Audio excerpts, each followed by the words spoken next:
81. Kenakalan Kinan. Setelah itu, Kuni melepas ciumannya dan berbalik untuk pergi melalui pintu teleportasinya, dan itu membuat semua orang terkejut, termasuk Frosty itu sendiri. Kuni yang sudah menyembuhkan Myurn sengaja tidak melepas kekuatannya karena dia sadar. Begitu dia masuk ke pintu teleportasinya, kekuatannya terhadap Myurn akan menghilang dengan sendirinya. Benar saja, setelah Kuni kembali ke kamarnya, Myurn bisa bergerak lagi dan orang pertama yang menyadari Myurn bisa bergerak lagi adalah Frosty. Nona Myurn. Ucap Frosty pada Myurn. Aku tidak apa-apa Paman Frosty. Aku hanya merasa seperti orang jahat di sini. Ucap Myurn sambil menangis sambil memegang dadanya. Dia sadar jika hatinya sudah sembuh dan tidak merasakan sakit lagi. Tapi sikapnya pada Kuni, dan perbuatannya pada Kuni mampu membuatnya menjadi wanita yang buruk di mata Kuni.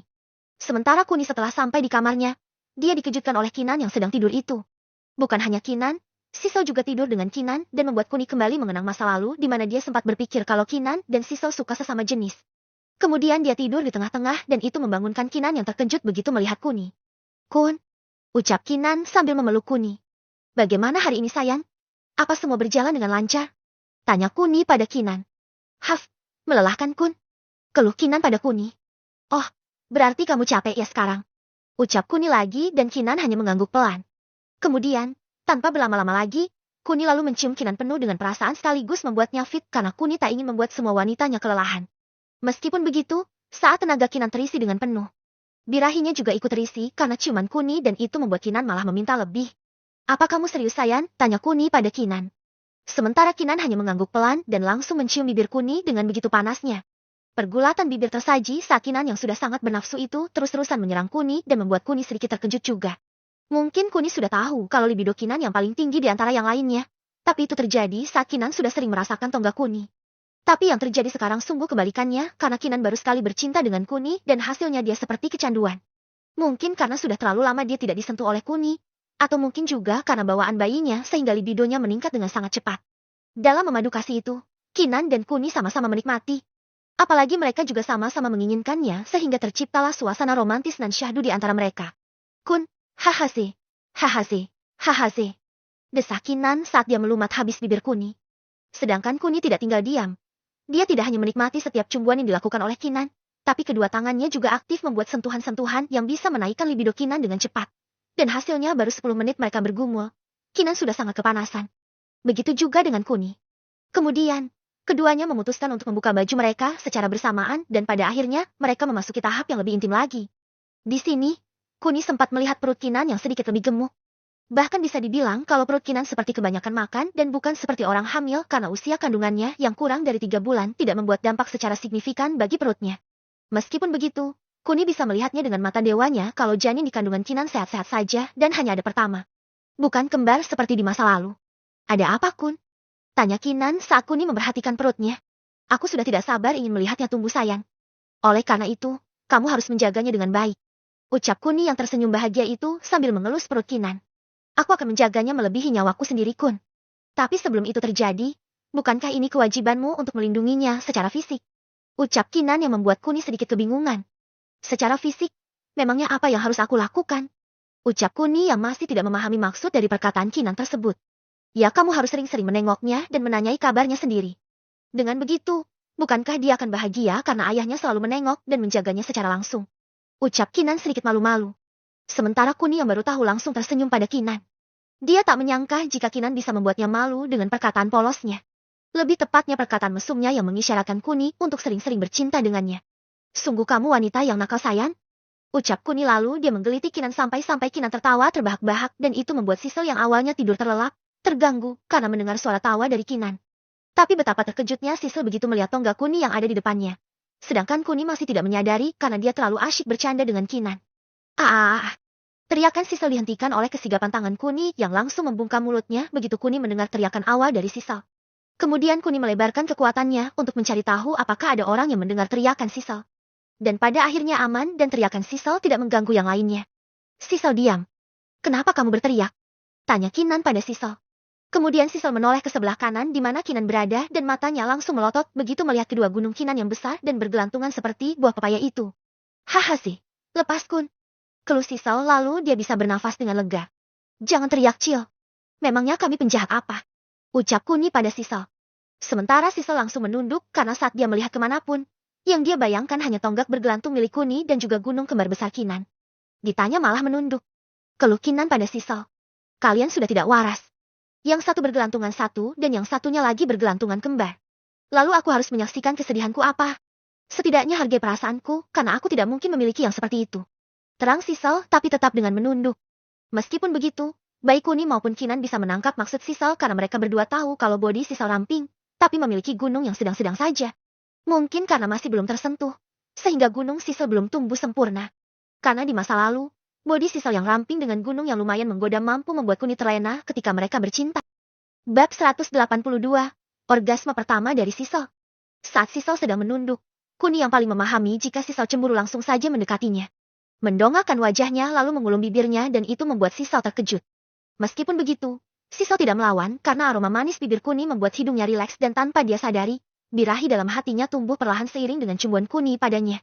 Tidak hanya berciuman, Kuni yang bisa merasakan kalau Sisal sedang menikmati cumbuannya lalu tangannya bergerilya ke dalam baju Sisal. Kulit Sisal yang hangat serta lembut itu membuat Sisal sedikit geli. Tapi karena cumbuan Kuni yang membuatnya sedikit melayang, membuatnya hanya bisa mengerang di dalam cumbuan Kuni. Kamu dan semua wanita yang ada di sekitarku itu sama. Tidak ada yang istimewa di hatiku selain Kinan dan kamu, Cil. Jetty berhentilah untuk minder dan Jetty lah percaya diri. Hanya kamu yang bisa membantu Kinan dan kamu adalah wanita pertama yang dipilih oleh Kinan di masa lalu.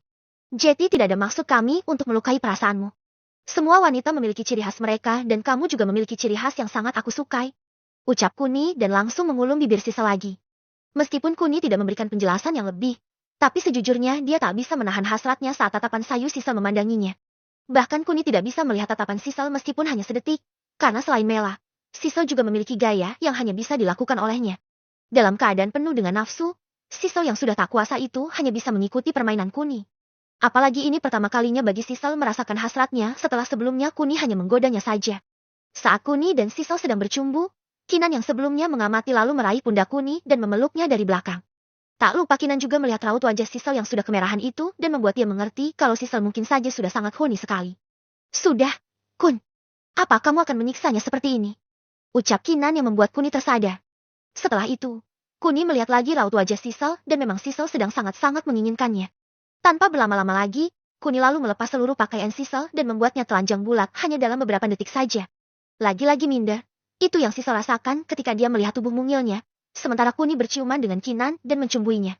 Setelah beberapa saat, pandangan Kuni tertuju lagi pada Sisal dan dia langsung merangkak di atas tubuh Sisal dengan kedua tangan Sisal yang menutupi kedua gunung kembarnya dan pahanya yang rapat sekali. Apa kamu malu? Tanya Kuni yang dibalas anggukan oleh Sisal. Kemudian Kuni mengulum lagi bibir Sisal sembari kedua tangannya membuka secara perlahan paha Sisal.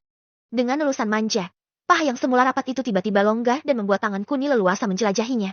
Meskipun begitu, Kuni tidak memasukkan jarinya ke mahkota Sisal karena dia sadar jika Sisal masih bersegel.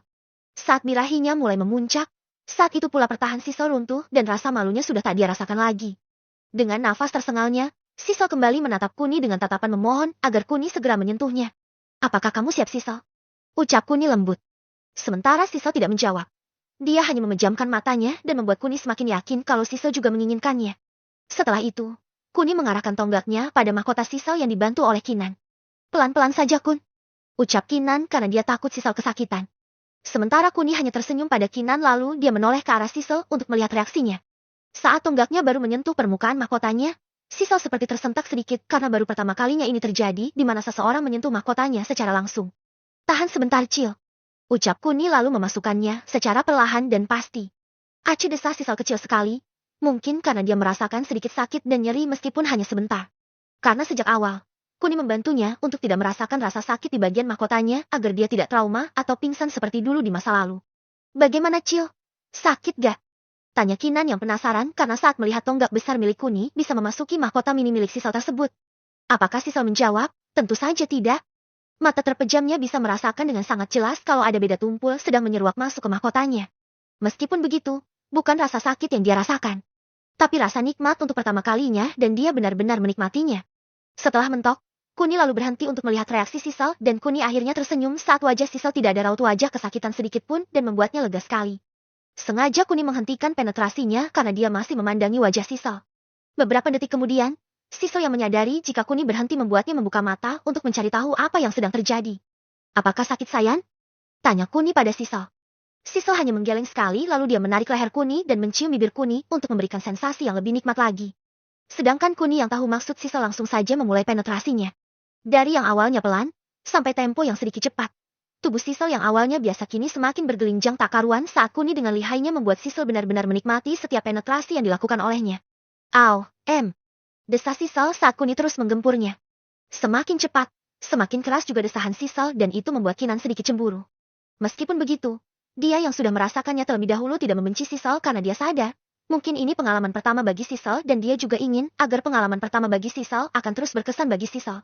Tak berselang lama, karena Sisal sudah terlena di awal. Dia yang sudah ingin mencapai puncaknya lalu meracau dengan begitu hebatnya dan membuat Kuni mengerti kode dari Sisal. Kemudian Kuni mempercepat gerakannya dan membuat Sisal semakin liar dan keras saat meracau. Kun, desah Sisal. Desahnya lagi saat Sisal mencapai orgasme pertamanya. Sementara Kuni menghentikan aksinya saat mendengar Sisal mendesah panjang. Setelah itu, Kuni mencabut tonggaknya secara perlahan dan melihat wajah Sisal sekali lagi. Tapi, baru beberapa detik melihat, kepala Kuni seperti ditarik oleh Kinan sehingga Kuni menghadap Kinan. Sedetik kemudian, Kinan mengulum bibir Kuni dan membuat Kuni baru sadar kalau selama ini ada Kinan di sampingnya. Bab 183, Kenikmatan yang berbeda. Liar dan penuh energi. Itu yang ditunjukkan oleh Kinan karena tadi saat dia melihat Kuni bercinta dengan Sisal.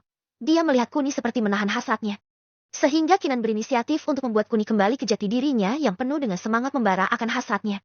Tak butuh waktu lama, Kuni dan Kinan yang sudah sama-sama on fire langsung saja bercinta di mana Kinan yang sudah bersiap-siap dengan membuka kedua pahanya lebar-lebar telah mampu membuat Kuni lebih berhasrat lagi.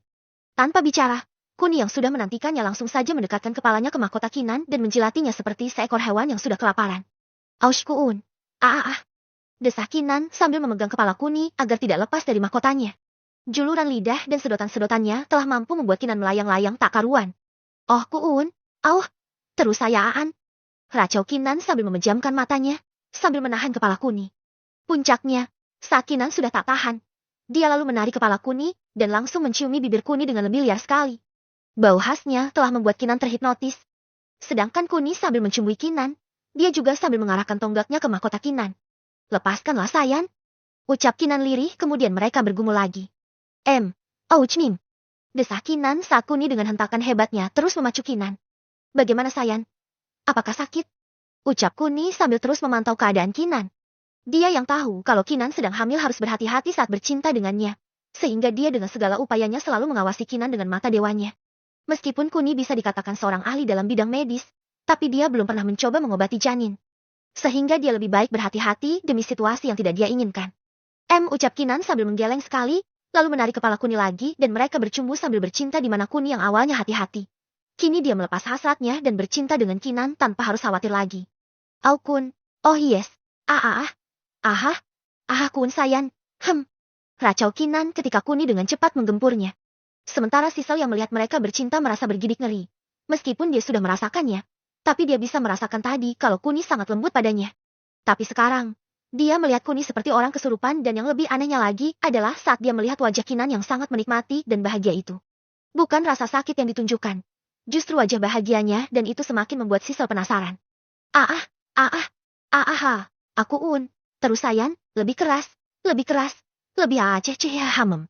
Racau Kinan yang semula mendesah hebat, lalu dia orgasme, tapi sedetik kemudian Kuni mengulum bibirnya dan membuat Kinan semakin menikmatinya. Kun. Ucap Kinan sambil mengatur nafasnya lagi. Apakah kamu menerima kunjungan keduaku Sayan? Ucap Kuni pada Kinan. Sementara Kinan hanya tersipu malu, dia tak menyangka jika Kuni masih sangat perkasa sekali untuknya. Aku menantikannya. Tapi biarkan aku istirahat dulu Kun. Bukankah masih ada Sisal Kun? Ucap Kinan sambil tersenyum pada Sisal. Sementara Sisal tertegun, dia dengan sangat jelas sekali mendengar saran Kinan pada Kuni bahwa target Kuni selanjutnya adalah dirinya. Kamu memang pengertian Sayan, tapi aku juga menantikannya denganmu. Masih ada satu gaya yang harus kita lakukan. Ucap Kuni lalu mengulum bibir Kinan dengan begitu mesranya. Saat Kuni sedang berciuman, Sisal diam-diam menggeser tubuhnya untuk bisa menjauh dari Kuni. Tapi sialnya, Kuni mengetahuinya dan menggenggam langsung tangannya dan membuat Sisal terkejut lagi. Sepertinya ada yang sudah tidak tahan Sayan. Ucap Kuni lalu berdiri dan sudah berada di depan Sisal. Kun. Sebelum Sisal berkata, Kuni lalu mencium bibirnya dan membuat Sisal tak bisa melanjutkan perkataannya. Desah Sisal karena cumbuan Kuni sanggup membuatnya melayang lagi. Dalam beberapa cumbuan saja, Sisal yang sudah tak kuat menopang tubuhnya langsung ingin ambruk ke lantai. Tapi sebelum Sisal benar-benar jatuh, Kuni dengan sigap lalu menopang Sisal dan membuat Sisal sedikit tersadar. Dengan pikiran yang setengah sadar itu, Kuni lalu menggendongnya di depan, sementara Sisal melingkarkan kedua tangannya di leher Kuni. Setelah itu, mereka kembali bercumbu, saling bertukar lidah dan juga saling menaikkan hasrat.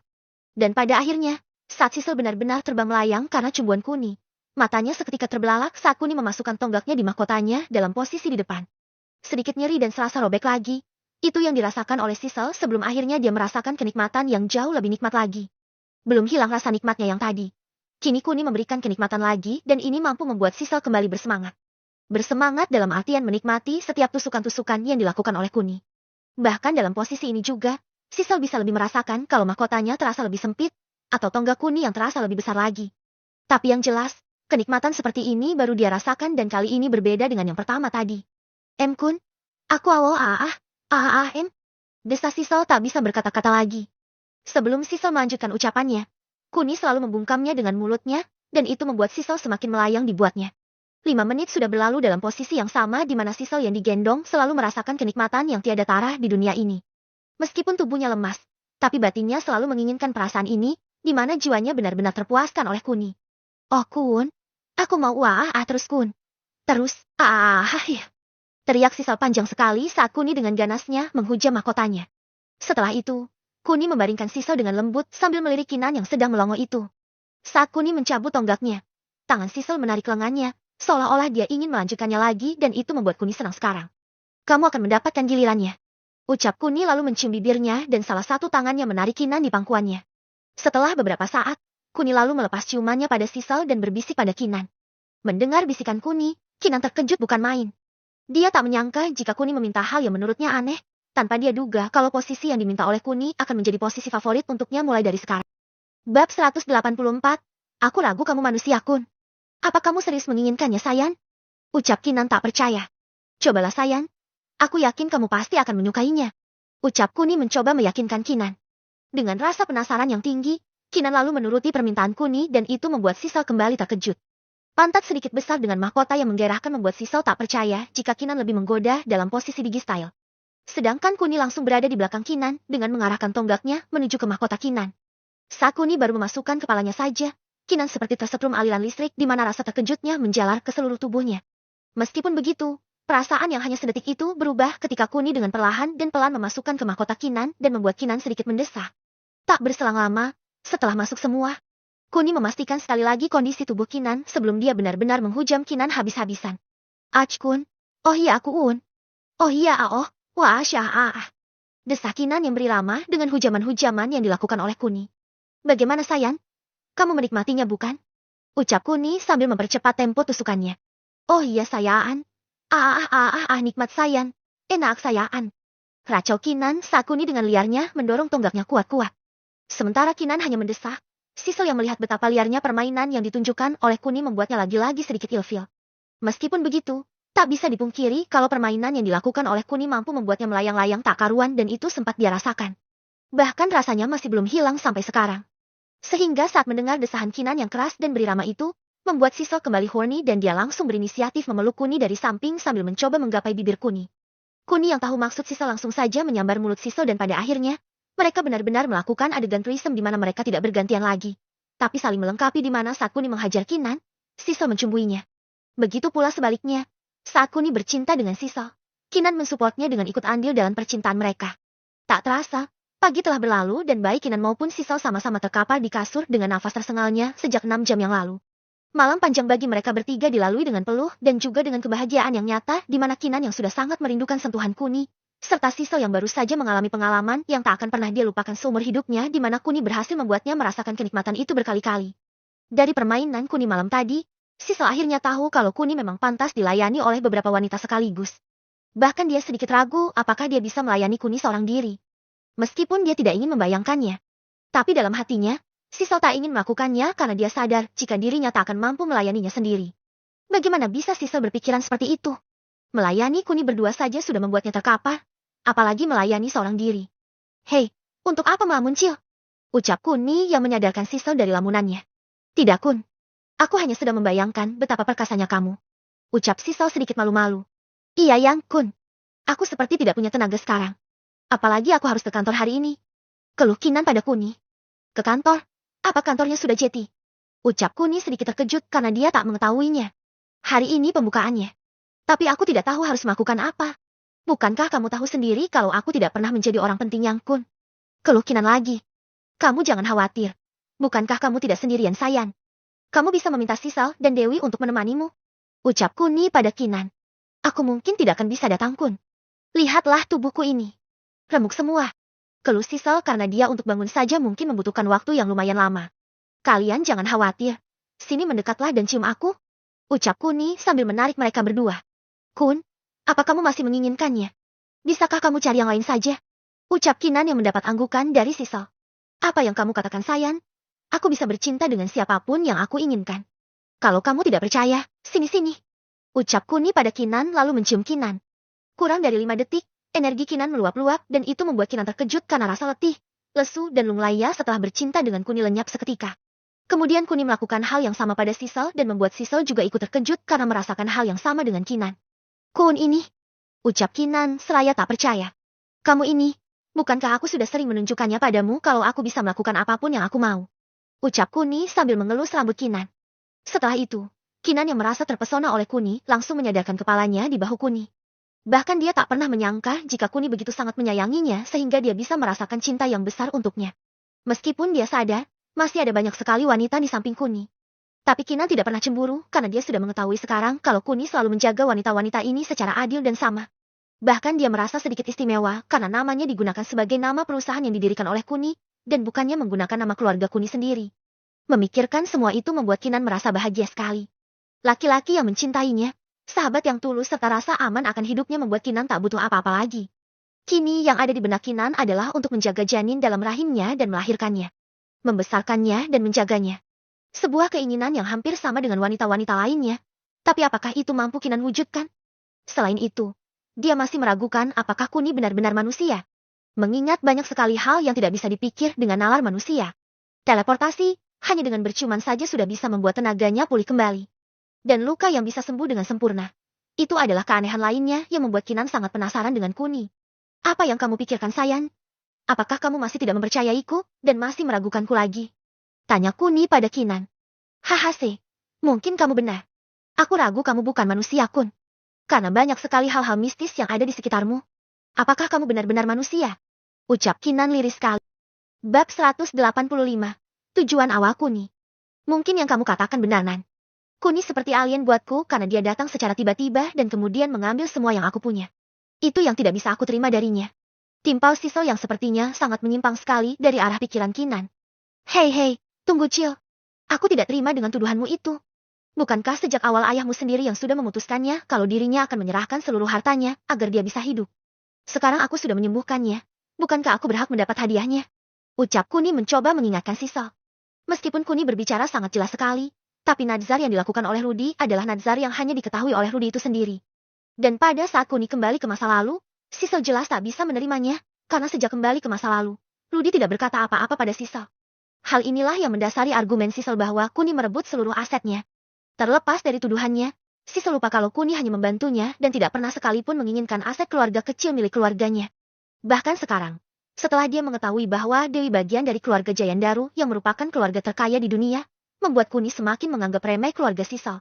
Meskipun begitu, Kuni tetap menjaga keluarga Sisal, termasuk dengan bisnisnya di mana Kuni secara aktif memberikan bahan baku terbaik untuk Sisal dan lagi-lagi itu tidak disadari oleh Sisal.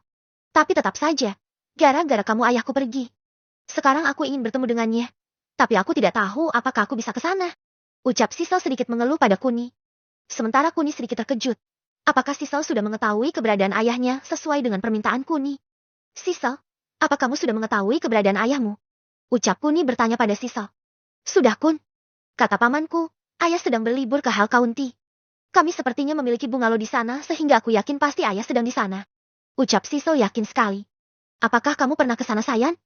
Ucap Kuni sambil mengelus rambutnya. Aku tidak pernah ke sana Kun.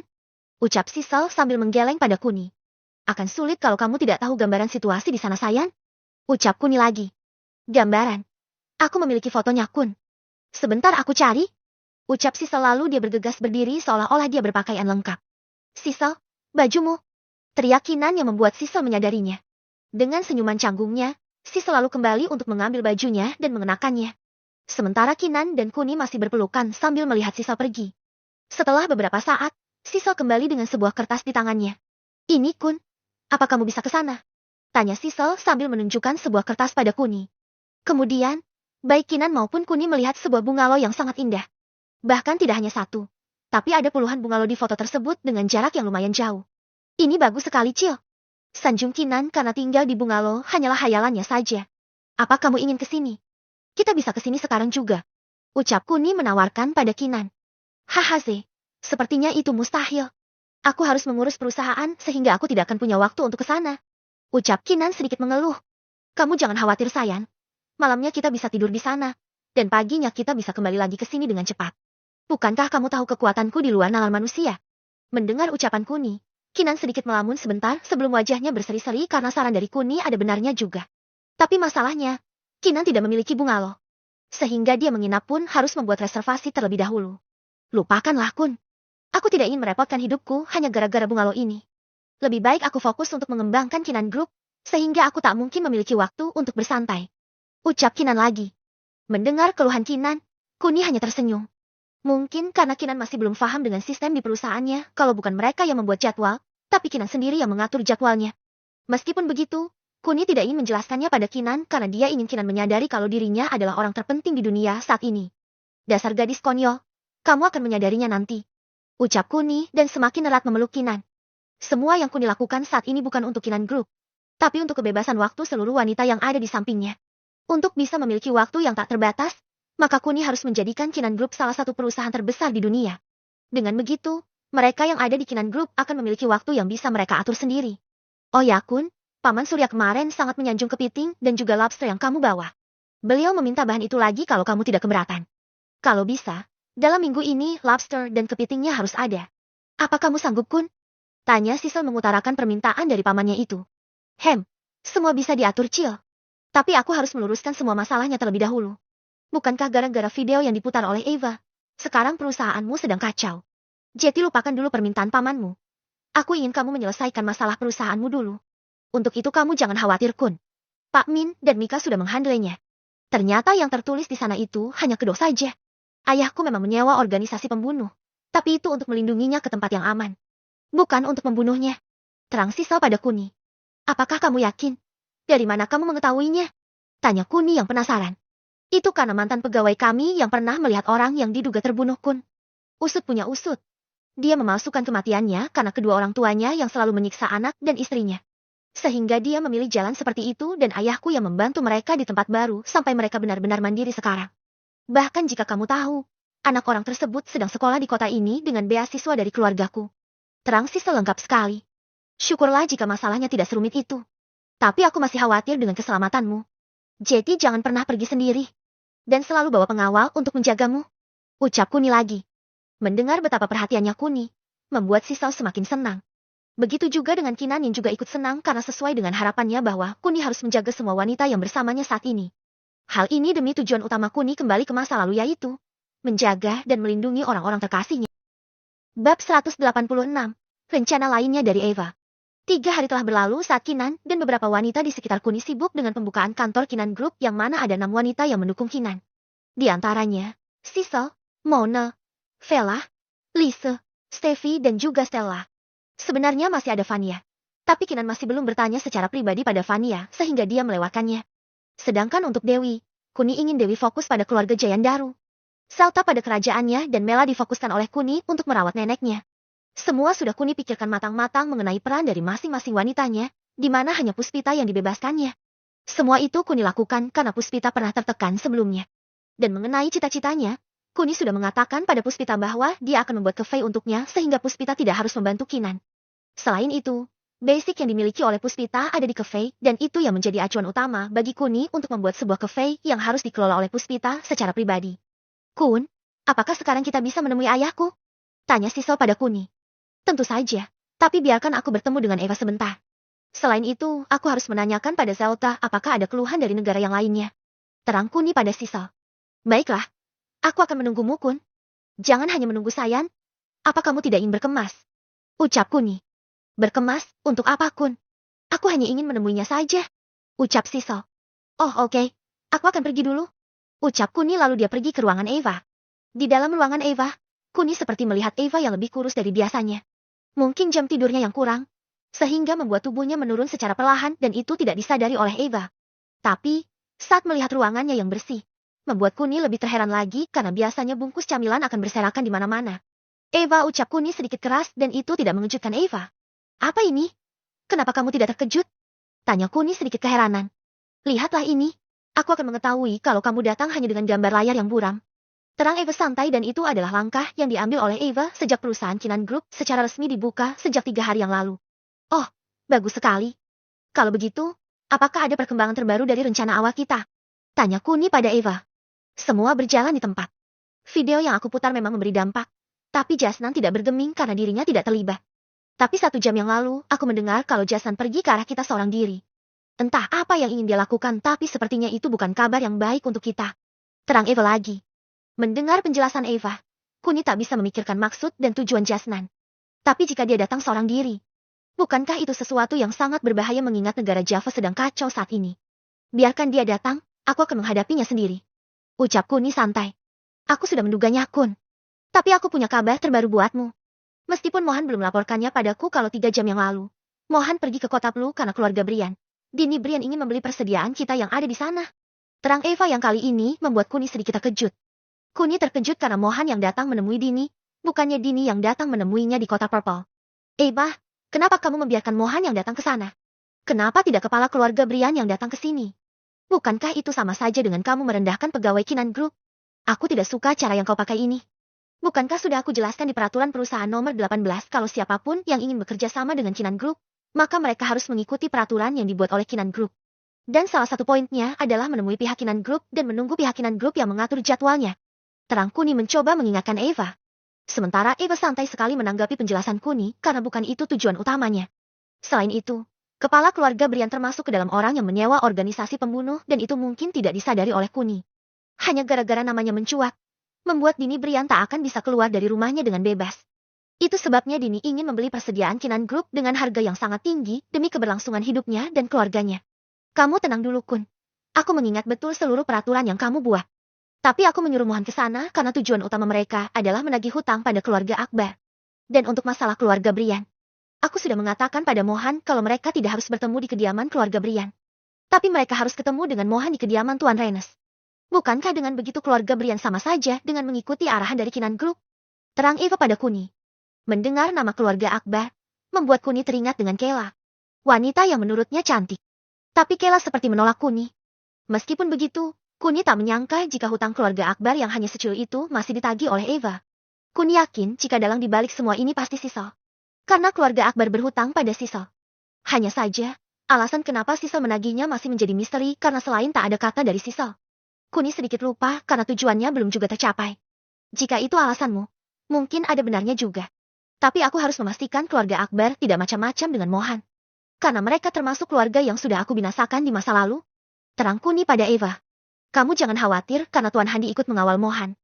Sebenarnya aku punya rencana lainnya, tapi aku takut memberitahukannya padamu. Jika kamu tidak keberatan, maka aku akan mengatakannya. Ucap Eva sedikit gemetar. Rencana lain. Rencana apa yang kamu punya? Tanya Kuni sedikit penasaran dengan Eva. Tapi kamu janji jangan marah ya, A. Ucap Eva mengulang perkataannya. Selama itu tidak merugikan atau merendahkan Kinan Group, aku tidak akan marah. Ucap Kuni pura-pura. Yosh, kamu sudah janji tidak akan marah Kun. Dan Veronica menjadi saksinya. Ucap Eva yang secara tiba-tiba membawa nama Veronica. Sementara Veronica terkejut namanya dibawa-bawa oleh Eva. Padahal sejak awal, Kuni seperti tidak menghiraukannya dan cenderung mengabaikannya. Itu sebabnya Veronica lebih banyak diam saat ada Kuni, karena bagi Veronica percuma bicara kalau pada akhirnya tidak dianggap. Bab 187. Ritual aneh lainnya. Aku berencana untuk menggulingkan Jasnan dengan meminta dukungan dari keluarga terpengaruh di negara ini Kun. Dengan begitu, aku yakin jika Jasnan akan mundur dari jabatannya karena dia mendapat tekanan dari semua pihak. Bukankah rencana seperti itu akan lebih menguntungkan kan Kun buat kita? Terang Eva yang sedikit gugup itu. Meskipun dia tidak yakin. Tapi hanya satu cara itu yang bisa dipikirkannya saat ini. Sementara Kuni berpikir sejenak lalu dia merasa geram dengan pola pikir Eva yang menurutnya sudah menurun itu. Bukankah cara Eva barusan sama saja dengan merendahkan Kinan Group karena sebagai perusahaan terbesar yang baru saja dibuka? Kuni ingin semua orang memandang Kinan Group dengan sudut pandang yang berbeda, di mana Kinan Group adalah perusahaan independen yang mandiri serta memiliki sumber daya yang tak terbatas. Jadi tidak sepatutnya Nya Eva meminta bantuan pada keluarga berpengaruh lainnya yang jika dilihat dari sudut pandang Kuni adalah keluarga sampah semua. Lupakan caramu itu, Af. Aku tidak ingin merendah saat ini. Ucap Kuni datar dan itu mampu membuat Eva sedikit ketakutan pada Kuni. Aku akan memikirkannya setelah bertemu dengan Jasnan. Kalau begitu, aku pergi dulu. Ucap Kuni lalu dia membuka pintu portal teleportasinya dan menuju ke istana milik Zelda. Ketika sampai, Zelda sedang bercermin untuk merayakan salah satu ritualnya di mana hari ini dia akan melakukan ritual mandi suci untuk mengenang para leluhurnya dan untuk mengikat darahnya secara penuh di kerajaan Oceani. Setelah Zelda melakukan ritual ini, maka Zelda tidak boleh pergi dari istana terlalu lama. Paling lama dia boleh pergi adalah 10 hari. Jika lebih dari 10 hari, maka akan ada akibat yang akan diterima oleh Zelda. Entah badannya yang membusuk atau dia tertimpa musibah, sehingga ritual yang akan dia lakukan bukankah ritual biasa, melainkan sebuah pengikatan kutukan pada tubuhnya dan dia harus melakukannya. Bagaimana kabarmu, Sayan? Ucap Kuni sambil memeluk Zelda dari belakang. Kun, kamu. Ucap Zelda tidak melanjutkan ucapannya. Meskipun begitu, wajahnya masih terlihat murung karena setelah acara ini selesai, mungkin dia akan jarang bertemu dengan Kinan dan yang lainnya. Ada apa, Sayan? Kenapa wajahmu murung begitu? Tanya Kuni sedikit penasaran. Aku tak tahu apakah keputusanku untuk mengambil alih kerajaan ini tepat atau tidak. Tapi aku sangat ingin terus bersamamu, Kun. Sedangkan saat ini aku akan melakukan ritual yang membuat aku tidak lagi bisa bebas bertemu dengan semuanya semau aku. Aku bahkan memiliki beberapa pantangan dan waktu untuk bisa berkumpul denganmu dan itu menurutku tidak adil. Terang Zelda yang terlihat kecewa dengan tradisi leluhurnya. Sementara Kuni berpikir karena baru pertama kali ini dia mendengar ada ritual aneh lainnya di kerajaan Oceani. Meskipun ini bukan sesuatu yang menggemparkan, tapi sebetulnya sedikit mengejutkan Kuni karena ritual-ritual yang menurut orang lain aneh justru menjadi biasa-biasa saja di kerajaan Oceani. Sambil berpikir, Kuni juga sambil mengartikan makna dari ucapan Zelda di mana Kuni bisa menyimpulkan jika Zelda sebenarnya ingin bebas sesuka hatinya. Tapi karena semua keinginan Kuni untuk mengambil alih kerajaannya, sehingga membuat Zelda mau tak mau harus melakukannya. Dan dari keputusannya ini membuat Zelda tertekan karena dia yang hanya menuruti Kuni agar bisa lebih dekat lagi dengannya, justru akan semakin jauh karena ritual adat yang akan diselenggarakannya ini. Kun, ucap Zelda lagi saat dia masih belum mendengar keputusan dari Kuni. Albi, mungkin Albi bisa membantumu, Sayan. Albi, keluarlah. Ucap Kuni pada Albi, lalu Albi muncul di hadapan Kuni. Hamba yang mulia. Ucap Albi langsung setengah berlutut di hadapan Kuni. Untuk apa lunak, Kun? Ucap Zelda sedikit keheranan. Apa kamu lupa, Sayan? Kalau Albi bisa merubah bentuknya sesuai dengan apa yang kita inginkan. Jadi aku menyarankan agar Albi yang melakukan ritual ini. Kamu untuk sementara waktu ikut aku ke Java dan tinggal di sana. Besok kamu aku pulangkan lagi. Dengan begitu, tidak akan ada yang curiga denganmu, bukan? Terang Kuni sedikit percaya diri itu. Sementara Zelda masih terdiam. Jika cara itu bisa dilakukan, dia tidak harus berada di dalam istananya setiap saat. Tapi sebagai konsekuensinya, Albi tidak bisa pergi dari dalam istana lebih dari seminggu dan itu akan membahayakan nyawa Zelda saat ada acara internasional di negara tetangga. Semua ada untung dan ruginya saat melakukan cara yang disarankan oleh Kuni. Tapi dari segi keuntungannya sendiri dan dari peran Albi, cara yang disarankan Kuni lebih baik daripada Zelda sendiri yang harus melakukan ritualnya. Setidaknya Albi akan lebih sering berada di dalam istana dan bisa melindungi istananya setiap saat selama 24 jam 7 hari. Mungkin saranmu bagus, Kun, tapi aku khawatir Luna tidak mau melakukannya. Ucap Zelda sedikit kecewa lagi. Saya siap, Nona Zelda. Apapun yang diperintahkan oleh Anda, akan saya penuhi jika saya mampu melaksanakannya. Ucap Albi tegas tanpa penyesalan sama sekali. Masalahmu sudah beres, Sayan. Sekarang mari kita berangkat. Ucap Kuni sambil membuka pintu teleportasinya. Tunggu, Kun. Aku ingin tinggal di sini. Aku ingin memastikan ritualnya berjalan lancar atau tidak. Aku tidak ingin membuat ritual ini gagal, karena ini termasuk ritual sakral bagi kerajaan kami. Terang Zelda lagi. Baiklah jika itu maumu. Lagian di kerajaanmu tidak akan ada yang bisa mengalahkanmu. Terlebih ada Albi di sampingmu. Ucap Kuni sambil memeluk Zelda. Terima kasih, Kun. Ucap Zelda senang sekali. Oh ya, Sayan. Aku hampir lupa. Aku kesini karena ingin mengetahui perkembangan kerajaanmu.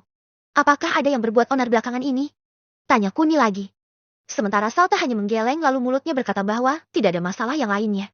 Mungkin karena negara tirai bambu sedang bentrok dengan negara Black Gold sehingga mereka mengalihkan fokusnya pada pertempuran yang akan terjadi dalam bulan-bulan ini, ucap Zelda. Tapi untuk hal Kaunti, aku tidak yakin mereka mengalami masalah karena sampai saat ini, mereka masih belum bertindak. Terang Zelda lagi. Mendengar penjelasan dari Zelda, Kuni yakin jika negara Hal County mungkin masih terkejut dengan mata-mata mereka yang ditemukan. Tapi ini sudah lebih dari 3 hari dan Hell County masih bersikap aman. Hal ini membuat Kuni semakin penasaran dengan rencana negara Hell County yang sebenarnya. Bab 188. Rudy diculik. Baiklah Sayan, kalau begitu aku pergi dulu. Ucap Kuni lalu mengecup bibir Zauta dengan sangat mesra sekali. Setelah itu, mereka berpisah di mana Kuni sudah siap untuk membawa Sisal ke bungalow milik keluarganya. Saat dia baru saja tiba, dengan samar-samar dia mendengar suara tangisan dari salah satu wanitanya yang mana itu adalah suara dari Dewi. Kemudian Kuni pergi ke kamar Dewi dan benar saja. Dewi sedang menangis terseduh-seduh. Lalu Kuni memeluknya dan mencoba menghibur Dewi. Ada apa Sayan? Apa yang membuatmu menangis seperti ini? Tanya Kuni lembut sekali. Kun, huaah, huaah. Ivanka Kun huaah. Ucap Dewi sambil menangis lebih keras lagi. Sementara Kuni sedikit kebingungan dengan maksud Dewi. Ivanka kenapa Sayan? Tanya Kuni lagi.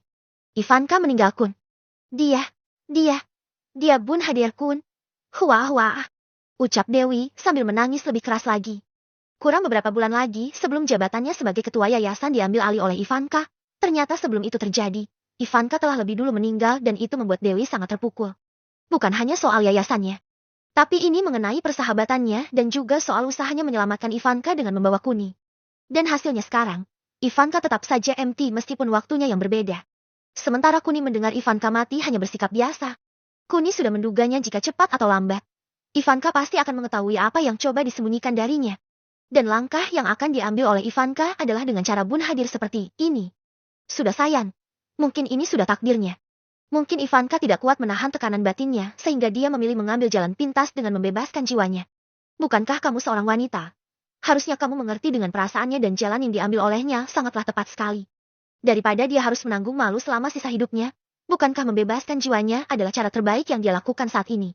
Jadi berhentilah menangis. Terang Kuni mencoba memberi pemahaman pada Dewi bahwa tak ada seorang perempuan pun yang tahan jika dirinya melihat pelecehan yang dialaminya sendiri. Tapi Kun, kenapa harus Benudir? Bukankah dia bisa tinggal di tempat terpencil untuk melanjutkan hidupnya? Protes Dewi pada Kuni. Itu tidak mungkin Sayan. Mentalnya telah hancur dan dia tidak akan bisa bangkit lagi. Apalagi musuhnya telah MT duluan sehingga tidak ada tempat untuknya melampiaskan kekecewaannya. Jika saja mereka tidak dibunuh, mungkin Ivanka bisa diselamatkan dengan pembalasan dendamnya sendiri. Dan konsekuensinya dia akan berubah menjadi dingin dan tidak berperasaan. Tapi bukankah itu akan lebih baik karena mentalnya tetap terjaga setelah dia membalas dendam? Terang Kuni pada Dewi.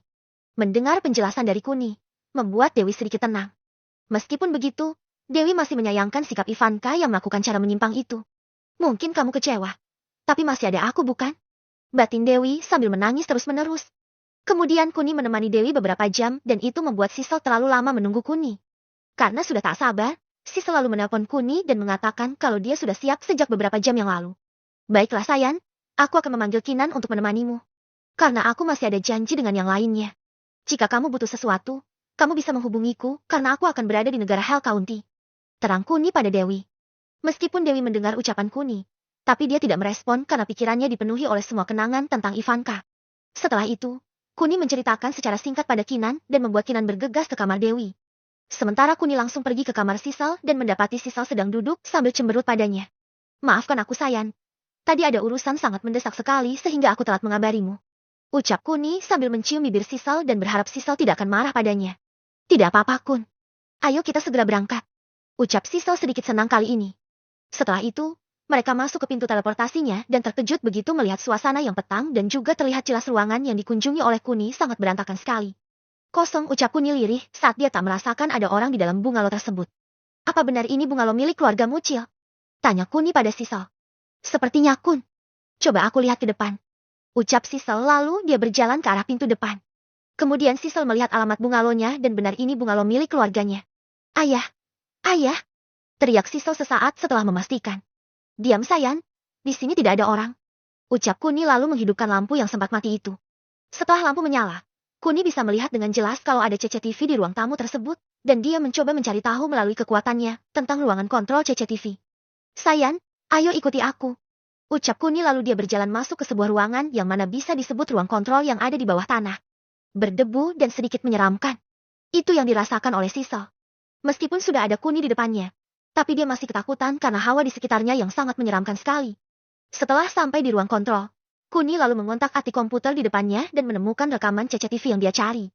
Namun anehnya, saat Kuni melihat tanggalnya, Terakhir rekaman itu aktif sekitar 2 bulan lebih 2 minggu. Dengan kata lain hampir 75 hari yang lalu. Melihat fakta di depannya membuat Kuni sedikit pesimis. Meskipun begitu, dia tetap memutar rekamannya dan benar saja. Selama 75 hari, ruang tamu masih dalam kondisi yang sama saat ini. Kemudian dia melihat rekanan 2 minggu ke belakang dan ruangannya masih tertata rapi. Pada akhirnya Kuni mengurutkannya dari 3 bulan sebelumnya sampai 75 hari kemudian di mana sebelum hari ke-85. Rudy terlihat di CCTV dan terpantau baru saja memasuki bungalownya. Tapi yang mengejutkan Kuni adalah sesaat setelah mereka sampai. Rudy lalu bercumbu dengan seorang wanita yang Kuni kenal di masa lalu. Seorang wanita yang bernama Angela Harmon. Kemudian Kuni mengurutkannya lagi dan baru pada 4 hari setelah Rudy dan Angela tiba.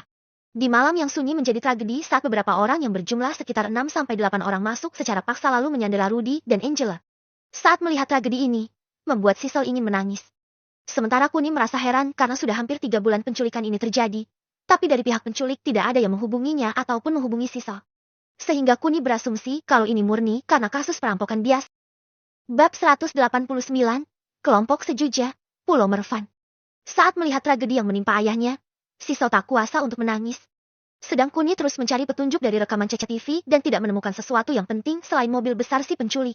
Kemudian dia memfoto mobil si penculik dan bergegas pergi dari ruang bawah tanah tersebut. Kun, ucap Sissel yang terlihat sangat sedih sekali. Kamu jangan khawatir, aku akan menemukan ayahmu. Sekarang lebih baik kita pulang dulu. Biar masalah ini aku yang urus. Ucap Kuni mencoba menenangkan Sissel. Tidak Kun, aku ingin ikut denganmu mencari ayahku. Ucap Sissel tegas. Sementara Kuni masih berpikir. Banyak sekali kemungkinan-kemungkinan yang ada dan salah satu kemungkinan yang memiliki persentase terbesar adalah Rudy dan Angela telah mati. Apalagi saat melihat tragedi yang terjadi sudah lebih dari 75 hari yang lalu sehingga tidak ada penculik yang menyandera korbannya dengan sangat lama sekali. Biasanya mereka akan menyandera paling lama sekitar seminggu. Jika sampai 75 hari, kemungkinan besarnya untuk selamat hanya 0,1%. Itulah alasannya kenapa Kuni tidak ingin membawa Sissel karena dia tidak ingin melihat Sissel terpukul begitu mengetahui kabar ayahnya sehingga dia lebih memiliki untuk mengamankan Sissel terlebih dahulu. Dengarkan aku Cil, musuh kita mungkin bukan hanya 8 orang ini. Aku yakin ada ribuan di balik semua ini sehingga mengamankan nyawa kamu adalah prioritas pertamaku. Terang Kuni lalu dia membuka portal teleportasinya dan membuat Sissel memasukinya. Dengan langkah yang berat, Sissel menuruti permintaan Kuni dan setelah dia tiba di kamarnya, dia menangis sejadi-jadinya. Sementara Kuni langsung menuju ke kediaman keluarga Horcrux untuk mencari tahu lebih dalam lagi. Dengan pintu teleportasinya, dia tiba di ruangan yang kemarin dan itu sangat mengejutkan Hollyfern dan juga Murn saat keduanya sedang membahas masalah tentang Kinan Group yang sudah beroperasi dengan normal. Mereka berdua sedang mempertimbangkan ucapan Kuni yang ingin bekerja sama dengan Ground the Futures. Tapi saat melihat Kuni yang keluar dari pintu misterius, membuat keduanya melongo tak percaya. Terdiam. Dengan wajah yang terkejut membuat Murn ataupun Hollyfern tak bisa berkata-kata lagi. Aku tidak ada waktu untuk menjelaskan pada kalian. Tapi aku ingin kalian mencari keberadaan mobil ini secepatnya. Apa kalian paham? Ucap Kuni tegas sekali tanpa menghiraukan rasa heran dari keduanya. Berhenti melamun dan lihatlah ini, Murn. Ucap Kuni sedikit keras dan itu mampu membuat Murn tersadar. Oh ini. Aku, paman. Tolong pukul aku. Ucap Murn karena meskipun dia sudah tersadar. Tapi dia masih tidak bisa percaya kalau Kuni muncul di depannya melalui pintu yang tiba-tiba muncul secara misterius. Tanpa menunggu reaksi Hollyfern, Kuni lalu menampar Murn sedikit keras dan itu langsung membuat Murn tersadar secara penuh. Aduh, sakit. Keluh Murn sambil menunduk dan memegang pipinya. Sementara Kuni langsung mencium Murn lagi dan kurang dari 2 detik rasa sakit Murn hilang secara cepat. Berhenti mengeluh. Sekarang lihatlah mobil ini. Apa kamu mengenalinya? Ucap Kuni yang sudah tidak sabaran itu. Ini, aku tidak mengetahuinya Tuan Mirza. Ucap Murn sedikit gugup karena sejujurnya dia malu saat ini karena Kuni menciumnya lagi. Mendengar ucapan dari Murn membuat Kuni sedikit frustasi. Jika dia memberitahu pada Eva, mungkin saja Eva akan mengetahuinya. Tapi situasinya sekarang tidak memungkinkan bagi Eva untuk melacaknya karena dia sudah sangat sibuk sekarang. Tidak mungkin Kuni bergantung terus-terusan pada Eva sehingga untuk saat ini Kuni harus memikirkan caranya sendiri. Tunggu Tuan Mirza. Coba Anda bertanya pada Sven. Mungkin dia tahu sesuatu. Ucap Hollyfern yang sudah sadar sejak mendengar Murn ditampar oleh Kuni. Sven, cepat bawa dia ke sini. Ucap Kuni yang sedikit arogan itu. Setelah itu Sven datang 3 menit kemudian karena dipanggil oleh Hollyfern. Sedang Murn mencuri-curi pandang pada Kuni karena hatinya sudah terpikat ketika Kuni mengambil ciuman pertamanya kemarin saat Kuni mengobatinya. Ada apa denganmu? Apa kamu ingin menjadi salah satu wanitaku? Ucap Kuni tanpa basa-basi lagi saat dia berdua dengan Murn. Mendengar ucapan Kuni, Murn tidak menjawabnya. Hanya saja setelah mendengar ucapan Kuni, Murn lebih pemalu lagi karena saat usianya sudah 25 tahun, baru Kuni laki-laki yang dia sukai. Sehingga dia tak mengerti bagaimana menanggapi ucapan Kuni secara elegan. Setelah berpikir sesaat, Myurn akhirnya membuka mulutnya. Tapi sebelum kata-kata keluar dari mulutnya, pintunya terbuka dan Oliver masuk bersama Sven. Tuan Mirsa, apa kamu mengenali siapa pemilik mobil ini? Ucap Kuni yang langsung memotong ucapan Oliver sambil menunjukkan foto mobilnya pada Sven. Sementara Sven yang sedikit kebingungan lalu menoleh pada Oliver dan membuka mulutnya setelah Oliver mengangguk padanya. Sepertinya ini informasi yang sangat berharga. Jadi aku ingin meminta imbalan yang berharga juga. Bagaimana? Ucap Sven santai dan itu sangat mengejutkan Oliver serta Myurn. Sementara Kuni ingin sekali menelan anak ini hidup-hidup tapi dia masih butuh informasi darinya. Katakanlah, semua permintaanmu akan aku kabulkan. Ucap Kuni sedikit menahan amarahnya. Tapi aku tidak yakin kamu bisa mengabulkannya karena tempat yang ingin aku tuju tidak hanya butuh uang yang sangat banyak, tapi juga butuh waktu yang lumayan lama juga. Ucap Sven berbelit-belit dan itu membuat Kuni makin murka sekarang. Dengar, kamu sepertinya sangat lihai sekali bertransaksi. Sedangkan aku tidak lihai dalam membujuk seseorang.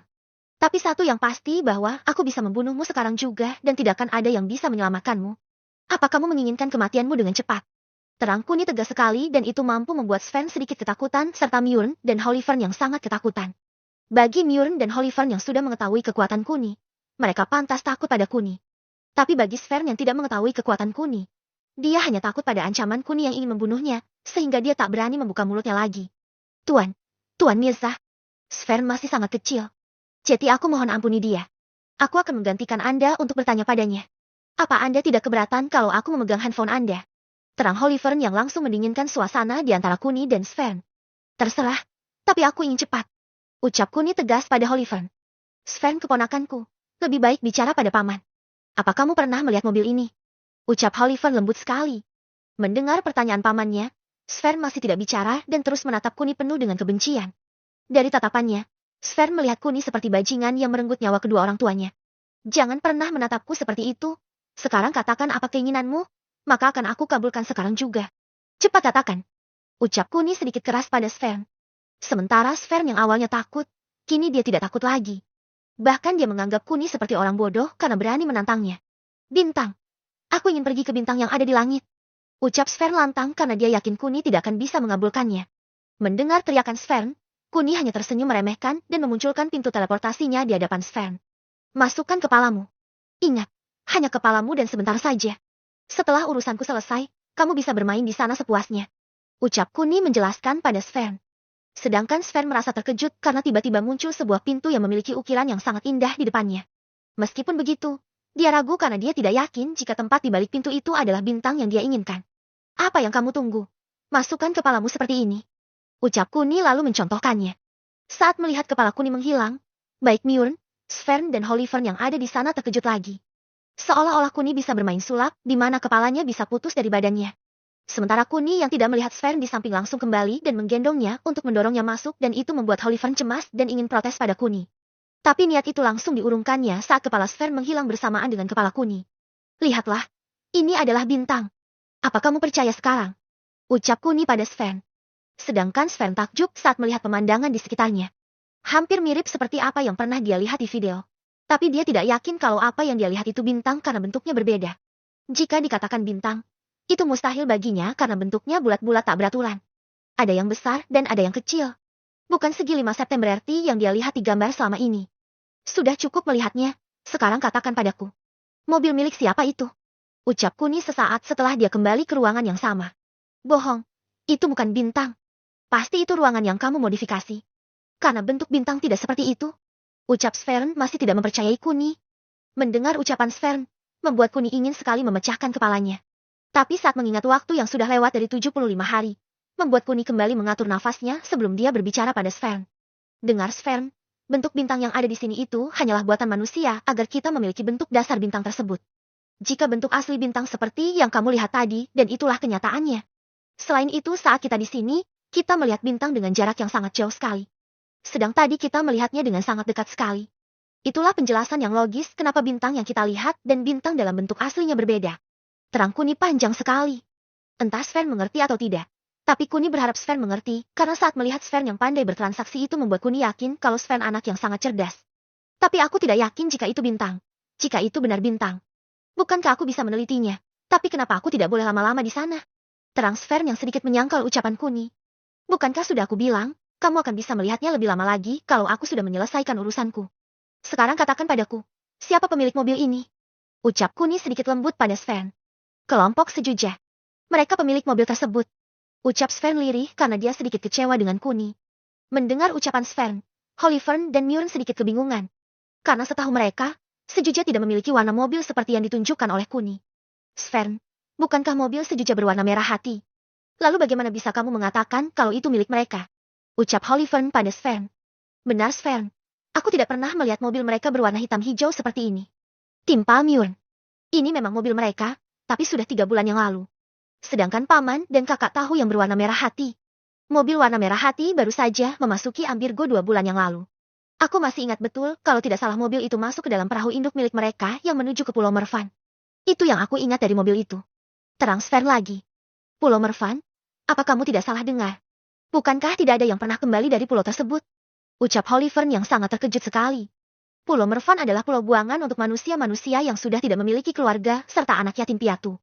Bukan hanya itu, lansia-lansia dan para gelandangan juga dibuang di sana untuk menciptakan negara yang bersih dan bebas dari sampah masyarakat. Bahkan tak jarang kalau Pulau Mervan dijuluki sebagai pulau kematian karena tak ada sumber daya yang melimpah. Selain itu, jaraknya yang ada di tengah-tengah lautan dan butuh waktu sekitar 10 hari bagi speedboat untuk sampai ke sana membuat orang yang tinggal di Pulau Mervan tidak memiliki harapan untuk bisa kembali lagi ke negara Hal County. Dengan kata lain, mereka hanya bisa pasrah dan menerima nasib buruk saat di sana. Sementara bagi Kuni, kabar yang dia dengar dari Sven sedikit membuatnya senang. Karena persentase kehidupan yang dimiliki oleh Rudy meningkat secara drastis, yakni sekitar 10%. Akhirnya titik terang mengenai Rudy terjawab sudah. Tapi yang menjadi kendala saat ini, apakah Rudy dan Angela dibawa ke pulau tersebut, atau mereka sudah dibunuh sebelum mereka dibuang ke Pulau Mervan? Meskipun hanya sedikit, harapan itu masih ada dan itu tetap membuat Kuni sedikit optimis. Baiklah, sekarang bantuan terakhir yang aku minta adalah gambar dari Pulau Mervan itu sendiri. Apa kalian mempunyainya? Ucap Kuni sedikit antusias kali ini. Sayangnya tidak ada yang memilikinya Tuan Mirza. Pulau Mervan adalah penjara berbentuk pulau dari negara sehingga orang yang dibawa ke sana. Hidupnya hanya tinggal menghitung hari saja karena mereka yang di sana harus bisa bertahan hidup sendiri. Bahkan tak jarang sistem di sana menganut hukum rimba di mana yang kuat yang berkuasa dan yang lebih menakutkan lagi adalah kekanibalan karena minimnya sumber daya yang mereka miliki. Terang Hollyfern menjelaskan pada Kuni.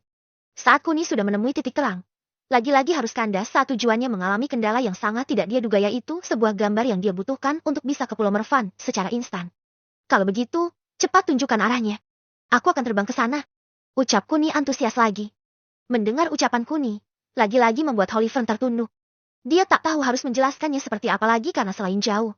Cara yang diucapkan oleh Kuni sudah pernah dicoba oleh Frosty dan hasilnya sangat jauh dari harapan. Bahkan Frosty tidak pernah sampai setengah jalan dan pada akhirnya dia menyerah. Tuan Mirza, cara yang Anda katakan sudah pernah dicoba oleh Tuan Frosty dan hasilnya nihil. Tuan Frosty menyerah karena sejauh dia terbang, dia tidak dapat menemukan Pulau Mervan. Terang Hollyfern lagi. Aku tidak butuh saranmu. Aku hanya butuh kemana arahnya Pulau Mervan.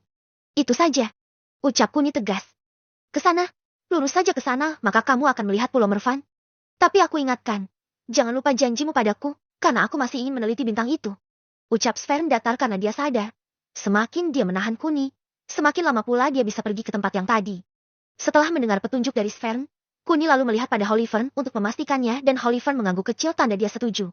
Tanpa berlama-lama lagi, Kuni lalu pergi ke arah yang ditunjuk oleh Sven untuk menjemput Rudy jika memang Rudy ada di sana. Bab 190, akhirnya Rudy terselamatkan. Kurang lebih sekitar 2 jam perjalanan terbangnya. Kuni akhirnya bisa melihat sebuah pulau yang sangat petang sekali. Tidak ada listrik sama sekali dan Kuni juga tidak melihat adanya kehidupan di sana karena dia tidak melihat api unggun sebagai pencahayaan buatan pertama. Hanya cahaya bulan yang menyinari pulau tersebut. Meskipun begitu, Kuni tidak membutuhkan cahaya bulan untuk melihat sekitar pulau tersebut karena saat dia menginjakan kaki di tanah pulau tersebut, dia bisa merasakan kalau ada kurang dari 100 orang yang tinggal di pulau tersebut. Hanya saja, dari sekitar 100 orang, Kuni berharap 2 di antaranya adalah Rudy dan juga Angela. Baru beberapa kali melangkah, seorang gadis kecil dengan usia sekitar 10 tahunan tiba-tiba berjalan menghampirinya. Dengan langkah kakinya yang gemetar, Kuni yakin jika gadis kecil ini kelaparan. Bukan hanya gadis kecil ini yang menyadari kedatangan Kuni, tapi ada sekitar 15 orang yang melihat Kuni dari balik pohon. Entah apa yang sedang mereka rencanakan, tapi yang jelas, gadis kecil ini dijadikan umpan oleh mereka. Tuan, beri aku ma-ma makan-aan. Ucap gadis kecil tersebut sambil berjalan gontai pada Kuni. Tapi di tengah-tengah, dia ambruk karena tenaganya yang sudah tidak kuat berjalan lagi. Ketika melihat gadis kecil itu jatuh, Kuni lalu menghampirinya dan sedikit memberikan tenaga kehidupannya pada gadis kecil itu untuk memperpanjang hidupnya. Duduklah. Apa kamu butuh makanan? Tanya Kuni padanya. Gadis kecil itu hanya mengangguk kecil sembari menunduk. Dia tak yakin Kuni akan memberikannya makanan karena dia tak mencium apapun di tubuh Kuni. Dengar kalian. Keluarlah sekarang juga. Teriak Kuni keras sekali dan itu mengejutkan semua orang. Meskipun begitu, tidak ada satupun yang mau keluar karena mereka masih tidak mengerti maksud dan tujuan Kuni. Terlebih caranya datang ke sini yang mirip sekali dengan Frosty yang bisa terbang membuat mereka semakin keheranan. Tuan Frosty saja tidak pernah datang ke sini. Lalu siapa dia dan mau apa dia batin salah satu pria yang bisa dikatakan pemimpin di sini? Baiklah jika kalian tidak ingin keluar. Aku pastikan kalian tidak akan dapat makanan yang lezat malam ini. Ucap Kuni lalu berbalik berjalan menuju ke pantai. Saat Kuni sedang mengamati dan merasakan lautan di depannya. Secara bertahap ada 3 orang yang keluar dan semuanya adalah wanita parubaya dan seorang nenek. Bukan hanya mereka saja, tapi lambat laun, semua orang yang semula sembunyi, langsung keluar satu persatu dan yang terakhir keluar adalah seorang pria yang disebut sebagai ketua di sini. Naap, berilah sedikit makanan padaku. Aku sudah tak tahan nak. Ucap seorang nenek pelan sekali. Meskipun dia tidak yakin suaranya akan sampai ke Kuni karena selain pelan, jaraknya dengan Kuni yang mencapai 50 meter itu telah membuatnya semakin frustasi. Tapi apa yang tidak dia duga saat ini adalah suara yang akan terdengar di telinga mereka akan memberikan semangat baru bagi mereka. Dengarkan aku, kecuali nenek tua dan gadis kecil ini. Siapapun yang tidak mengumpulkan kayu bakar, mereka tidak boleh ikut makan. Jangan pernah membodohiku karena aku dapat merasakan apakah kalian mengumpulkan kayu bakar atau tidak. Teriak Kuni lagi. Awalnya mereka tidak percaya. Tapi saat melihat Kuni terbang dan terjun ke laut membuat sebagian orang langsung berlari mengumpulkan kayu bakar. Tak ada satupun yang berpikir kayu bakar itu akan berguna. Tapi tindakan Kuni dengan terjun ke laut telah membuat mereka sedikit memiliki harapan malam ini. Kemudian mereka tergerak dari temannya dan pada akhirnya semua orang mengumpulkan kayu bakar. Meskipun mereka ragu, tapi mereka tetap melakukannya karena tindakan nyata Kuni yang terjun ke dalam laut. Saat mereka sedang mengumpulkan kayu bakar, Kuni yang sudah berada di dasar lautan, langsung menjaring semua ikan-ikan terbesar yang ada di dekatnya dengan kekuatannya. Termasuk bawal merah, tenggiri, tongkol, dan juga kerapu. Semua ikan yang dia bawa adalah ikan terbaik di jenisnya, di mana protein dan kandungan dagingnya yang sangat melimpah membuat Kuni yakin kalau ikan yang dia ambil sudah lebih dari cukup untuk mengenyangkan perut 100 orang lebih. Setelah 15 menit, Kuni muncul dengan berbagai ikan-ikan besar yang dia tangkap dan itu membuat mata semua orang yang menatapnya berbinar karena sejak mereka tinggal di pulau ini, baru kali ini mereka melihat persediaan makanan yang sangat banyak sekali. Wah ini. Ucap salah satu orang karena terkagum-kagum dengan Kuni. Dengarkan aku. Kalian berbarislah yang rapi. Semua orang pasti akan mendapat makanan yang cukup untuk mengisi perut kalian. Teriak Kuni pada semuanya dan pada akhirnya mereka berebut untuk menjadi yang terdepan mendapat makanan dari Kuni. Kericuhan terjadi saat mereka berebut menjadi yang nomor 1 sampai-sampai. Orang yang dianggap ketua dengan orang yang dianggap wakil ketua saling melayangkan pukulan untuk menjadi yang nomor 1. Galan keluarlah, ucap Kuni santai lalu Galan keluar dan mengejutkan semua orang. Awalnya mereka yang berebut untuk menjadi nomor 1. Tapi setelah melihat Galan yang entah datang dari mana, membuat semuanya sedikit menjauh dari Galan. Hanya gadis kecil dan nenek tua yang tetap mendekat karena bagi keduanya, tak ada bedanya mati dimangsa monster besar atau mati karena kelaparan. Hal inilah yang membuat Kuni melepas Galan. Selain meredam kericuhan, kehadiran Galan juga berguna untuk membuat api dari semburannya dan pada akhirnya ikan dibakar dan diberikan pada semua orang yang ada di sini. Galan, bakar kayu yang menumpuk itu. Lalu kembalilah. Ucap Kuni santai lalu Galan menimbulkan api dari dalam mulutnya seperti naga dan lebih membuat semua orang takjub lagi. Kobaran api yang tidak pernah mereka lihat sejak mereka tinggal di sini mampu membuat mereka kembali mendekat untuk menghangatkan tubuh mereka. Apalagi saat mereka tak melihat Galan, sehingga mereka lebih mendekat dengan tertib. Kemudian satu persatu ikan dibakar oleh Kuni dengan matang sempurna lalu membagikannya pada semua orang. Saat melihat mereka makan dengan lahap, Kuni merasa iba dengan mereka. Dia tak menyangka jika tindakan kecilnya saja sudah membuat orang-orang ini bahagia sekali. Saat Kuni sedang mengamati semuanya, secara tiba-tiba dia bisa merasakan ada pergerakan secara serentak dari dalam pulau yang mana Kuni yakin jika mereka pasti tertarik pada asap api yang berkobar besar dan hangat itu. Tak terkecuali sepasang laki-laki dan wanita yang semula tidur. Ketenangannya terganggu oleh pergerakan kelompoknya yang secara serempak berjalan ke arah asap yang membumbung tinggi itu. Rudy, bangunlah. Lihat ada asap. Ucap Angela sambil menunjuk ke arah pantai sebelah timur. Ini tidak mungkin. Ucap Rudy sambil terus-menerus mengucap matanya. Berhentilah Rudy. Ini nyata. Ayo kita ke sana. Ucap Angela dan membuat Rudy langsung melihat sekitar dan tidak menemukan siapapun. Dasar mereka bajingan. Umpat Rudy lalu dia turun dari rumah pohon buatannya dan pergi menuju ke arah asap. Sementara di tempat semula, Kuni sedang menunggu kelompok yang datang. Dia membuat perisai untuk berjaga-jaga jikalau orang yang baru saja datang membuat kericuhan. Lebih dari 70 orang yang datang dan Kuni masih tidak bisa memastikan apakah ada Rudy dan Angela di antara mereka. Saat jarak mereka dan Kuni tinggal 50 meter lagi, tiba-tiba ketua kelompok memberi isyarat pada anggotanya untuk segera menepi ke pantai. Ada apa dengan kalian? Tanya Kuni keheranan. Kelompok tertinggi sedang menuju kemari tuan. Jadinya kami harus berbaris di pantai selama mereka berada di sini. Ucap salah satu orang menjelaskan pada Kuni. Kelompok tertinggi? Gumam Kuni karena di pulau buangan seperti ini saja masih ada orang yang mendoktrin orang lain. Saat Kuni sedang berpikir, semua orang sudah ada di pantai. Termasuk gadis kecil dan nenek tua itu. Meskipun begitu, mereka masih tidak rela karena makanan yang mereka dapat baru habis separuh dan masih ada separuh lagi. Hei kalian, lebih baik kembali ke tempat asal kalian. Aku akan menjamin keselamatan kalian. Ucap Kuni lagi mencoba meyakinkan mereka. Tapi bagaimana mereka mau percaya jika Kuni adalah orang yang baru mereka temui? Meskipun mereka tahu Kuni memiliki kekuatan, tapi jumlah kelompok tertinggi lebih dari 70 orang di mana satu orang laki-laki yang memiliki kekuatan setara dengan 5 orang biasa pada umumnya. Dengan kata lain, untuk menghabisi 15 orang itu hanya perlu dilakukan oleh 3 orang saja. Melihat mereka tidak bergeming, Kuni tidak memaksa karena wajar jika mereka tidak mempercayainya. Tapi, jika untuk mengetahui apakah mereka pantas dibantu atau tidak, Kuni akhirnya bersembunyi untuk melihat reaksi apa yang akan dilakukan oleh mereka. Kemudian Kuni terbang ke sebuah pohon besar untuk bersembunyi dari mereka.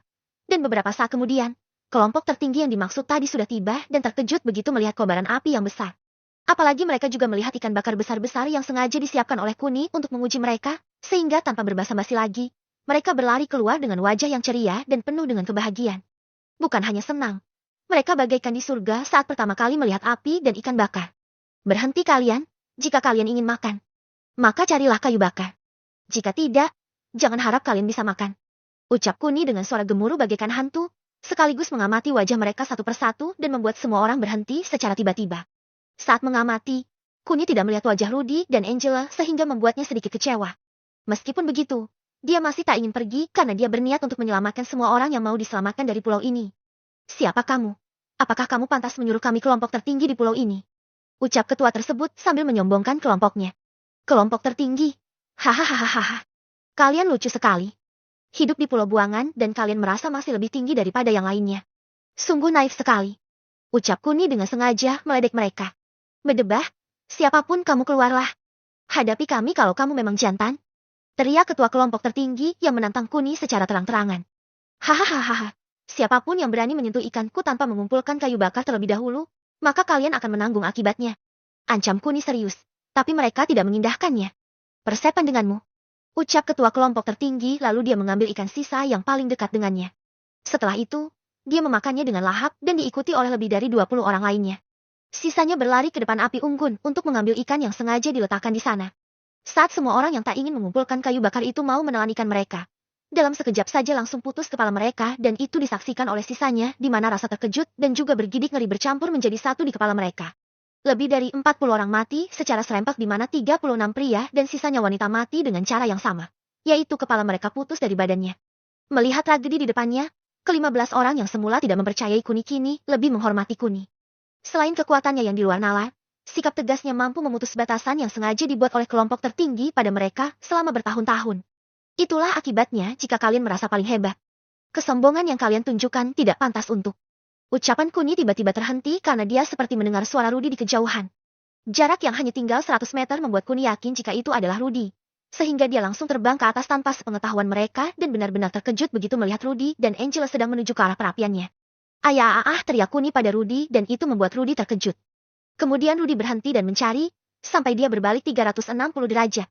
Rudy masih tidak menemukan sumber suara yang memanggilnya. Aku di atas ayah, ucap Kuni lalu dia turun dan itu membuat Rudy terkejut. Tuan Kun, ucap Rudy yang masih menghormati Kuni. Sementara Angela merasa pernah melihat Kuni tapi di mana. Karena sejak Kuni kembali ke masa lalu, mereka belum pernah bertemu lagi sampai saat ini. Ayah, apa yang ayah katakan? Panggil aku Kuni. Bukankah aku menantu ayah? Ucap Kuni pada Rudy. Sedangkan Rudy langsung menangis di pelukan Kuni saat dia benar-benar bisa menyentuh Kuni. Rudy berpikir jika ini halusinasinya saja.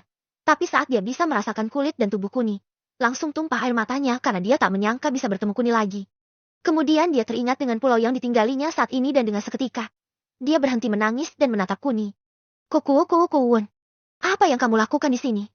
Apakah itu sangat melelahkan bagiku? Jadi aku punya cara yang lebih praktis lagi. Oh ya ngomong-ngomong, apa kalian tidak kelaparan? Ayo ikut aku.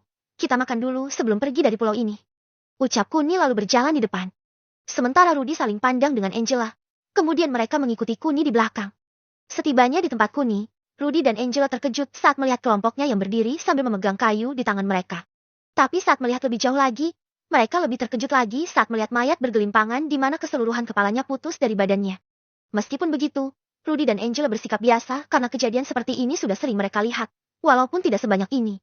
Tapi perhatian mereka langsung tertuju pada bau ikan bakar yang menyengat di hidung mereka sehingga tanpa sadar, Angela dan Rudy mendekat ke perapian yang dibuat oleh Kuni. Hal ini membuat orang-orang yang sebelumnya mengumpulkan kayu bakar langsung menghadang mereka sembari berkata pada mereka, "Kumpulkan kayu bakar dulu agar bisa makan." Mendengar ucapan dari kelompoknya, Rudy sedikit terkejut juga. Sementara Angela berlari ke samping untuk mengambil kayu bakar yang bisa dia ambil. "Tunggu Angela, kembalilah," ucap Kuni pada Angela dan membuat Angela sedikit terkejut saat Kuni memanggil namanya. Sebelum Angela mengambilnya, Kuni menghentikannya dan menyuruhnya kembali. "Mereka berdua adalah orang tuaku. Apa kamu bosnya di sini?" ucap Kuni pada laki-laki yang menghadang Rudy. "Oh tidak tuan, Anda bosnya. Maafkan kelancangan saya tuan. Ini ambillah kayu bakarku. Aku akan mengambil yang lainnya," ucap laki-laki tersebut sambil menjulurkan tangannya yang penuh dengan kayu bakar itu. "Tidak perlu. Cepat lempar kayu yang kalian bawa dan cepat santap makanan kalian. Setelah itu kalian harus mengubur teman kalian. Apa kalian mendengarnya?"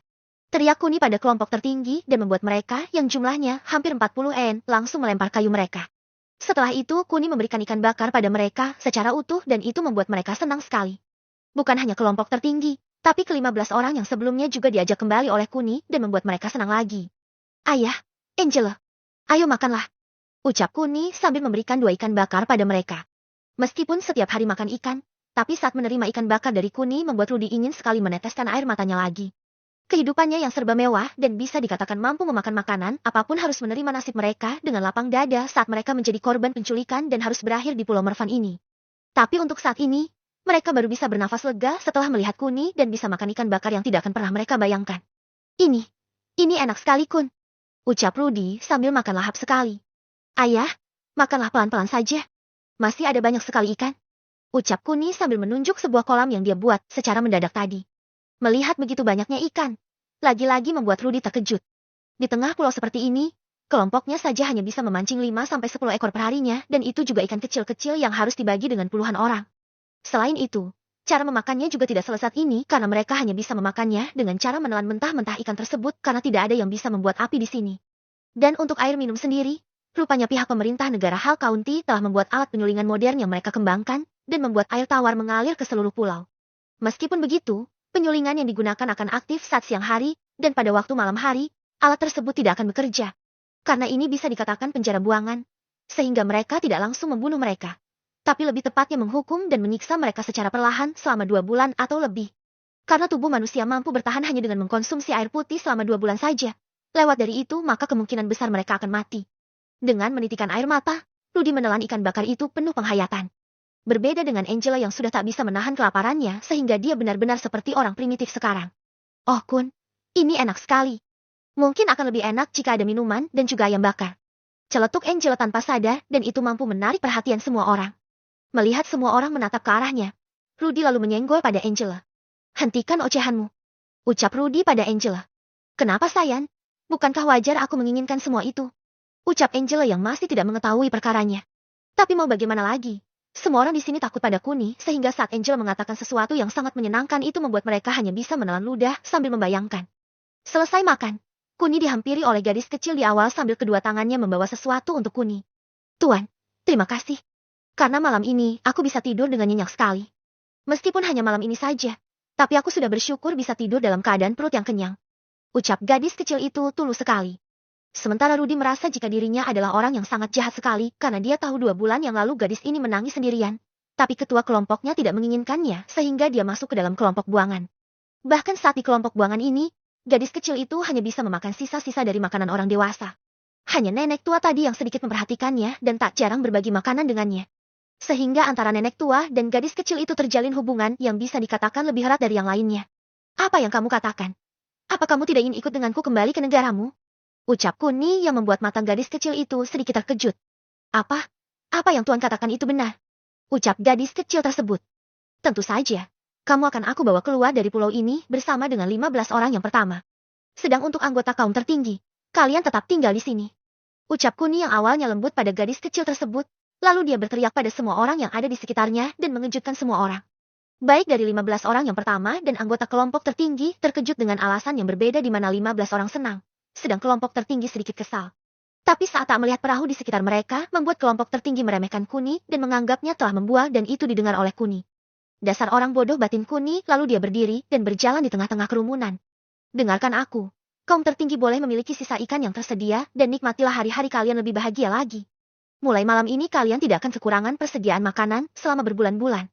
Ucap Kuni yang kali ini menghipnotis mereka. Berbulan-bulan apanya? Palingan ikan ini akan habis dalam waktu 2 hari saat melihat cara kalian makan, batin Kuni sambil berjalan ke arah Rudy. Ayo ayah, kita pulang dulu. Dan Angela, akan aku kabulkan keinginanmu dulu. Terang Kuni lalu mereka pergi masuk ke dalam hutan mengikuti Kuni.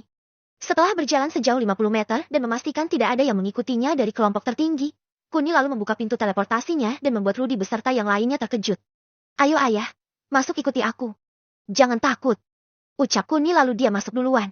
Setelah keluar, baik Rudy dan semua orang terkejut karena mereka tiba-tiba sudah ada di sebuah ruangan yang sangat indah sekali.